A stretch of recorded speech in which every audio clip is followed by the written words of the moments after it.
Imagine a herd of sheep across a field and each sheep wearing a sharp cutting armor as if they were going to war. Or if you saw a farmer cutting down his own tree and bending it towards the ground, would you think he is crazy or harming himself? But if I tell you that this very act brings him bigger and sweeter fruits than before, then farmers from different parts of the world have come up with such tricks that look crazy but have a perfect calculation inside. Today we will see some such cases. This farmer who went viral is making a small cut in a young papaya tree, tilting the tree to the ground at an angle of 30 to 45 degrees and tying it to a pole. It looks like he is killing the tree. In fact, when the tree grows lying down, more food accumulates in the fruit instead of going to the stem. So the papaya becomes bigger and sweeter. The fear of it falling in a storm also reduces. You will be surprised to see another stem with a watermelon. The farmer is using a toothpick to pierce the watermelon's stem straight. Will the fruit be spoiled? Or just the opposite? The monsoon comes when the watermelon is the size of a bowl. When the roots draw in too much water, the internal pressure suddenly increases and the fruit bursts. That small hole in the stem slows down the movement of water. The internal pressure also decreases and the watermelon bursts. This scene is like a bomb exploding. Farmers in America and Canada no longer use traps or spades to kill rats. They insert a tube into the mouth of the hole, fill it with gas, and pull the trigger. With a loud noise, the rat hiding inside the hole dies and the hole collapses immediately. And there is no need to repeat that rats are also the eternal enemy of our barns. And many people will be shocked to see this clever idea. The way of feeding the chickens is also different here. Instead of throwing the fruits on the ground, the farmer digs a pole and sticks one fruit after another into it. The chickens eat the lower fruit first. When that is finished, the upper one comes down. This does not waste any food. Now watch a farmer putting one gourd after another on a rotating machine and cutting it into thin long slices. And they come down like thin white threads. Gourd threads. Actually, it's about preservation. In July, gourds bear so much fruit that they can't be eaten or used up. Then, if you slice them and dry them in the sun like this, they won't spoil for months. Another method of Chinese farmers is quite surprising. Before planting rice, they spread a special kind of organic paper over the entire field. Then they pierce the paper and plant the seedlings. The paper blocks the sunlight.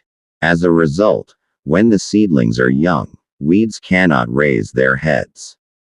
The water in the soil evaporates and prevents it from flying away.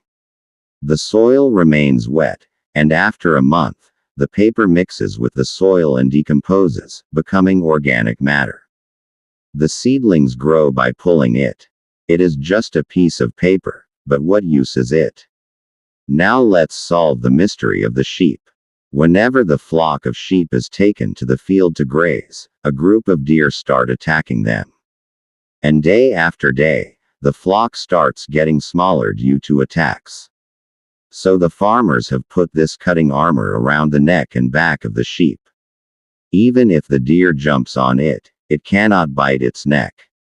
The prey escapes. The sheep are now free to roam the fields without being confined in cages. Old tires have also found a new life here.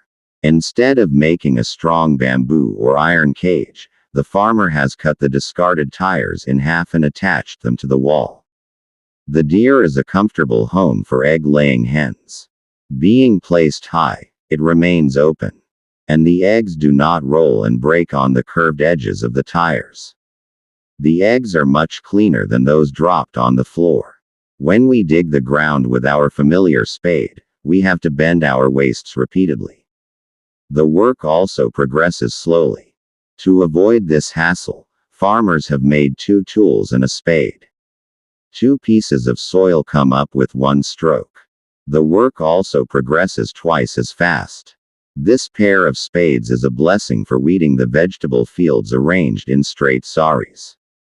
When you see the way of carrying bananas, at first you will think that the farmer is wasting these bananas by throwing them into the canal. In fact, this is the easiest way to carry them. Instead of carrying the banana bunches out from the garden on their shoulders, they release water into the canal while harvesting. Then they throw the banana bunches into the water. The bananas float to the outside got under the pull of the water. It is as if the trouble of planting them with difficulty has been handed over to the water. In China, vegetables are grown without soil at all. The plants are planted in water. The roots directly pull up the food that is suspended in the water. This method is called hydroponics. Since there is no soil, there is no problem with insects and weeds. Heavy metals or chemicals from the soil do not mix with the crops. Since there is no need for chemical pesticides, the vegetables are much cleaner.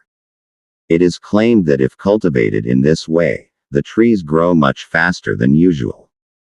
As a result, the crops also ripen earlier. This is the strangest scene. The farmer is beating the dipper on his Chinese almond tree with his foot. Someone is rolling heavy objects on the tree. He is even beating it with a stick. Are they destroying the tree that he planted himself? Not at all. This beating makes the branches come down to the ground.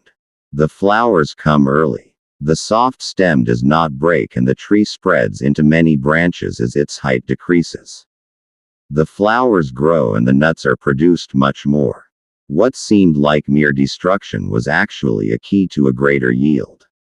In fact, there is one truth hidden inside each stem, which from the outside seems like madness or destruction. Inside, that may be a sharp intelligence learned over the years. They have no laboratory, no expensive equipment, no degree certificate. There is only the struggle for livelihood with the soil and the star of saving the crop in front of their eyes. And all such solutions are born from that star, seeing which even great engineers shake their heads. Maybe the name of the oldest laboratory in the world is a farming field.